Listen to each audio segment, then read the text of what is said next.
Assalamualaikum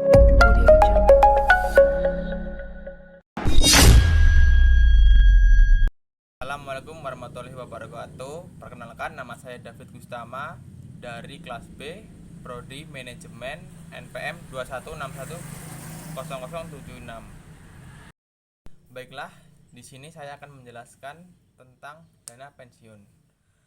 Dana pensiun adalah badan hukum yang mengelola dan menjalankan program yang menjanjikan manfaat pensiun Undang-Undang Nomor 11. Dana pensiun adalah dana yang secara khusus dihimpun dengan tujuan untuk memberikan manfaat kepada peserta ketika mencapai usia pensiun, cacat atau meninggal dunia. Dana pensiun itu dikelola oleh terus badan khusus jenis lembaga keuangan yang di perusahaan asuransi atau badan khusus yang dibentuk untuk mengelola dana pensiun. Perusahaan dana pensiun adalah perusahaan yang memungut dana dari karyawan suatu perusahaan dan memberikan pendapatan kepada peserta pensiun sesuai perjanjian. Pensiun adalah hak seseorang untuk memperoleh penghasilan setelah bekerja sekian tahun dan sudah memasuki usia pensiun atau sudah tua. Tujuan umum program pensiun dari segi ekonomi merupakan upaya pemberian kerja perusahaan untuk menarik atau mempertahankan karyawan perusahaan yang menarik potensi dengan produktif yang diharapkan dapat mengembangkan perusahaan. Dari segi sosial merupakan wujud tanggung jawab sosial pemberi pekerja atau perusahaan. Klasifikasi dana pensiun. Dana pensiun pemberi kerja (DPPK). Dana pensiun yang dibentuk oleh warga atau badan yang mempekerjakan karyawan selaku pendiri untuk menyelenggarakan program pensiun manfaat pasti atau program pensiun iuran pasti bagi kepentingan sebagian atau seluruh karyawannya sebagai peserta yang menimbulkan kewajiban terhadap pemberi kerja.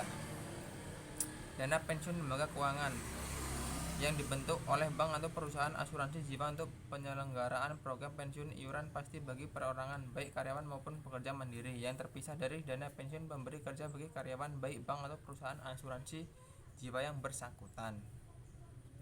Dana pensiun berdasarkan keuntungan. Dana pensiun memberi pekerja yang menyelenggarakan program pensiun iuran pasti dengan iuran hanya pemberi kerja yang didasarkan pada rumus yang berkaitan dengan keuntungan pemberi kerja.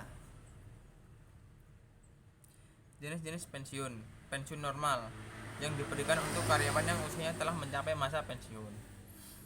Pensiun dipercepat yang diberikan untuk kondisi tertentu, pengurangan pegawai atau PHK.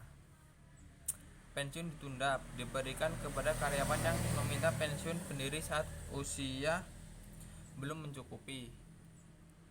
Pensiun cacat yang diberikan kepada karyawan yang mengalami kecelakaan sehingga dianggap tidak mampu lagi untuk bekerja.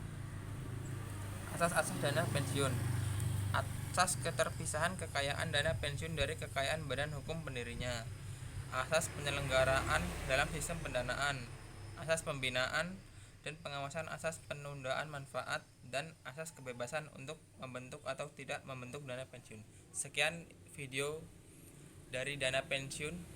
Saya akhiri. Wassalamualaikum warahmatullahi wabarakatuh.